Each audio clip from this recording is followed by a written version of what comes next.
Hello friends, welcome back to our channel पंखाल technology. और friends, आज की इस वीडियो में हम बात करेंगे पीएफ में आपकी जो डेट ऑफ एग्जिट है, पेंशन में आपकी जो डेट ऑफ एग्जिट है उसके बारे में। तो फ्रेंड्स, सिंपली आप जानते हैं कि जब भी आप कंपनी छोड़ते हैं तो आपकी कंपनी आपकी डेट ऑफ लिविंग अपडेट करती है और आप खुद से भी अपनी डेट ऑफ लिविंग अपडेट कर सकते हैं। बट काफ़ी ऐसे केसेज आपने देखे होंगे जिसमें आपका पीएफ में डेट ऑफ एग्जिट अलग है, पेंशन में डेट ऑफ एग्जिट अलग है, या फिर आपका पीएफ में डेट ऑफ एग्जिट डला ही नहीं है और पेंशन में डला हुआ है, या फिर इसका उल्टा है कि आपका पीएफ में डेट ऑफ एग्जिट नहीं डला और पेंशन में डला हुआ है। तो ऐसा क्यों होता है, इसके बारे में हम इस वीडियो में बात करेंगे। अगर आप चैनल पे नए हैं, अभी तक आपने चैनल को सब्सक्राइब नहीं किया है, तो प्लीज चैनल को सब्सक्राइब कर लीजिए, बेल आइकन को प्रेस कर लीजिए, ताकि जो मेरे आने वाली लेटेस्ट वीडियोज हैं उनका नोटिफिकेशन आपको टाइमली मिलता रहे। तो चलिए फ्रेंड्स, स्टार्ट करते हैं। आज की इस वीडियो में ये पता लगाने के लिए कि आपका डेट ऑफ एग्जिट पेंशन और पीएफ में अलग क्यों होता है और वो कैसे अपडेट होता है, या फिर अगर आपको ओनली पीएफ में अपना डेट ऑफ एग्जिट अपडेट करना है या ओनली पेंशन में आपको डेट ऑफ एग्जिट अपडेट करना है, तो वो कैसे आप कर सकते हैं। तो इसके लिए आपकी जो कंपनी है वो अपने यूएन अपना जो पीएफ पोर्टल है उसमें लॉगिन करती है। लॉगिन करने के बाद अगर किसी भी पीएफ मेंबर का डेट ऑफ एग्जिट डालना है तो कंपनी कैसे डालती है, लॉगिन करने के बाद वो मेंबर वाला जो टैब है उस पर क्लिक करेंगे। मेंबर प्रोफाइल में जाके यहाँ पे वो आपका यूएन नंबर डालते हैं। यूएन नंबर डालने के बाद सर्च पे क्लिक करना होता है। जैसे ही वो सर्च पे क्लिक करेंगे, आपकी जो पीएफ में डिटेल है वो यहाँ पे देखने को मिलेगी।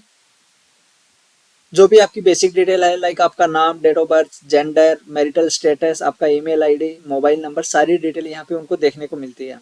इसके बाद यहाँ पे ऑप्शन आता है मिसिंग डिटेल का। कोई डिटेल आपकी मिस है, यानी कि पीएफ में अपडेट नहीं है, वो यहाँ से अपडेट हो जाती है।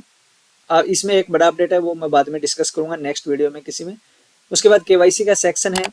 अभी आपको पता होगा बैंक केवाईसी आप खुद से कर सकते हैं, आधार केवाईसी आप खुद से करते हैं। तो केवाईसी में यहाँ पे सिर्फ एम्प्लॉय जो है आपका पैन अपडेट कर सकता है, बाकी कोई भी केवाईसी अभी एम्प्लॉयर अपडेट नहीं कर सकता है। अब यहाँ पे मेन पॉइंट आता है आपका मार्क एग्जिट, यानी कि आपकी कंपनी आपका डेट ऑफ एग्जिट कब डालती है।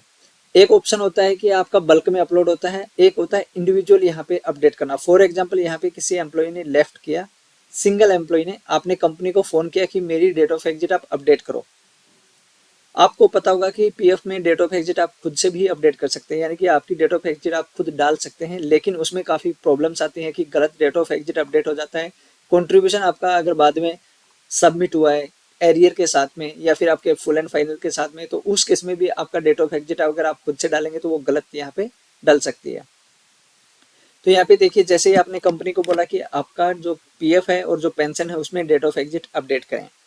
अब यहाँ पे अगर आपकी एज यहाँ पे 58 ईयर्स से अबोव है, यानी कि आपको 58 साल कंप्लीट हो गए और उसके बाद भी अगर आपने कंपनी में काम किया है, फर्स्ट केस ये मैं आपको बता रहा हूँ, पहला केस, उस केस में भी आपका जो डेट ऑफ एग्जिट है पीएफ और पेंशन में वो अलग होगा।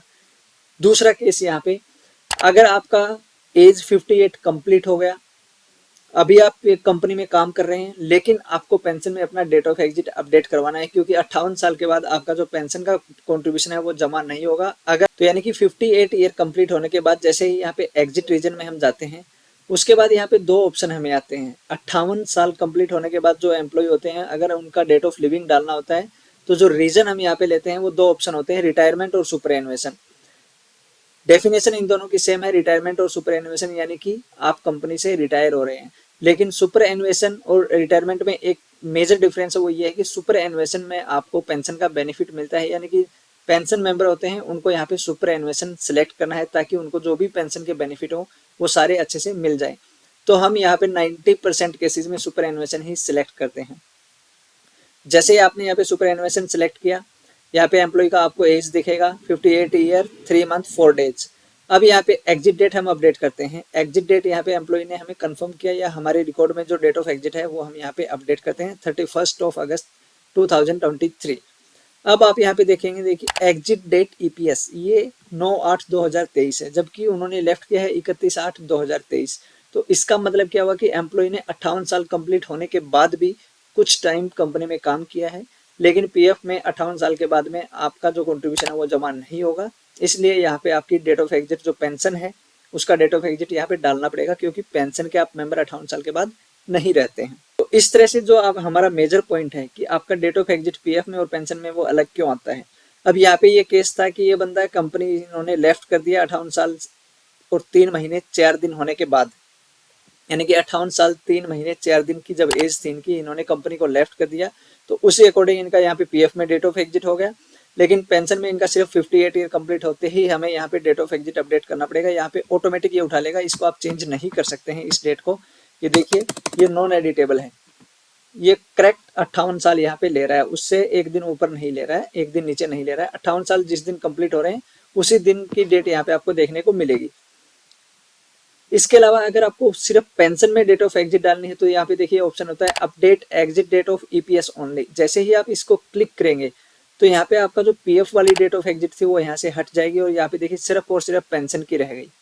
यानी कि आपके पास दो ऑप्शन है, आप पीएफ और पेंशन दोनों की डाल सकते हैं अगर बंदा लेफ्ट कर गया है, एम्प्लॉय ने अगर कंपनी छोड़ दी है, और अगर कंपनी में बंदा वर्किंग है लेकिन उनकी एज 58 साल हो गई है तो आप ओनली पेंशन में भी उनका डेट ऑफ एग्जिट डाल सकते हैं। तो इस तरह से आपको अगर जो कुछ पीएफ अकाउंट्स हैं जिनमें देखने को मिलता है कि पीएफ में डेट ऑफ एग्जिट अलग है, पेंशन में अलग है, या फिर सिर्फ पेंशन में डेट ऑफ एग्जिट डली हुई है, पीएफ में नहीं डली हुई है, वो जो रीजन है वो इस वजह से होते हैं। और ऐसे काफी केसेज है जिसमें आप फॉर्म 19 और 10 से अप्लाई करने के लिए जाते हैं तो वहां पे आपको एरर दिखा देता है कि date of leaving not updated, जिसकी वजह से आप फॉर्म 19 10 से अप्लाई नहीं कर सकते हैं। लेकिन अगर आपने यहाँ पे update exit date of EPS only किया है तो आप एम्प्लॉय का जो फॉर्म 10C है वो अप्लाई कर सकते हैं अगर वो कंपनी में वर्किंग है तो भी। तो फ्रेंड्स उम्मीद करता हूँ आपको ये अपडेट अच्छी लगी होगी। अगर आपको ये अपडेट अच्छी लगी तो वीडियो को लाइक करें, शेयर करें और चैनल को सब्सक्राइब करें। Thank you so much friends.